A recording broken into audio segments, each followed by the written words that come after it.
No Game No Life is a pretty poggers anime. I like the idea of two unbeatable gamers pulling off some bullshit 1 million IQ plans to win games, and the use of colors is orgasmic to me, but I also like Ted. Ted is such a fucking Chad. The entire world was at war with the gods, trying to assert dominance over other gods and races, and generate enough power to get the Sunny Aster, which is an object that would only come out once an ungodly amount of power is concentrated into one place. And getting the Sunny Aster makes you so utterly OP that you get the title of the one true god and power that surpasses everyone else combined by a fucking landslide. So Ted was a god in that war, but he was so weak that he was barely anything more than the imaginary friend of a schizo, and only 2 people were aware of his existence. But then shit happens and he gets the Sunny Aster and proceeds to end the war immediately and tell the most aggressive races that they are no different from stupid beasts for causing all this death and destruction. So he sets his own version of the 10 commandments, and the thing is, his commandments are absolute. There's nothing you can do against them. Not even the gods can defy that. For example, one of his commandments is that you can't kill. But it's not just a mere, hey guys, it's bad to kill. If you kill, you go to hell. No, it's physically impossible to kill someone. So just like that, this guy ends all violence and substitutes it with games, which are used to resolve the vast majority of conflicts, such as betting a fucking continent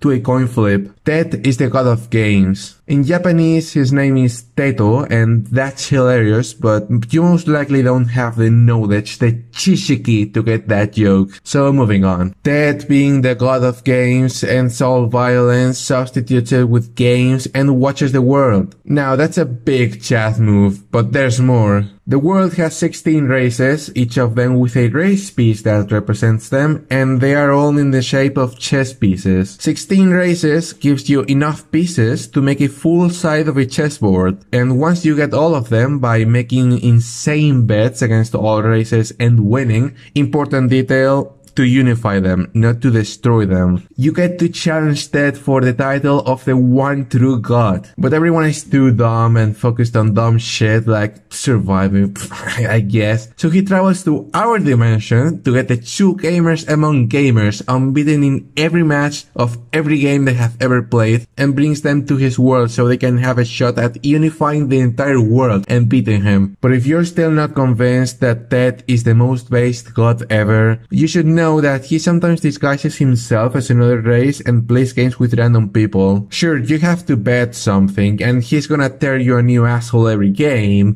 but how cool would it be to play a couple chess games against God? In our world, God is not down to fuck me up in a game of chess, so to play against a godlike being, I have to be content with playing against the analysis board in lichess, but that's not nearly as cool. I think I've made my point clear. Ted is the most based god, and he's a gamer. He is, in fact, the ultimate gamer, so there you go. By the way, since I'm talking about No Game No Life, let me ask you this. Imagine something happens and you need to kiss an 11-year-old girl on the lips. Hypothetically, okay, so for something like CPR, and hypothetically, okay. Yeah, let's get that clear. So would the fact that she's your sister make it less weird because you didn't just pick a random kid to kiss, or more weird because it's also incest? And also, would her being naked affect that? So yeah, that's the video. If you want more top tier content like this, subscribe, like the video, buy me a mention, do whatever the fuck you want.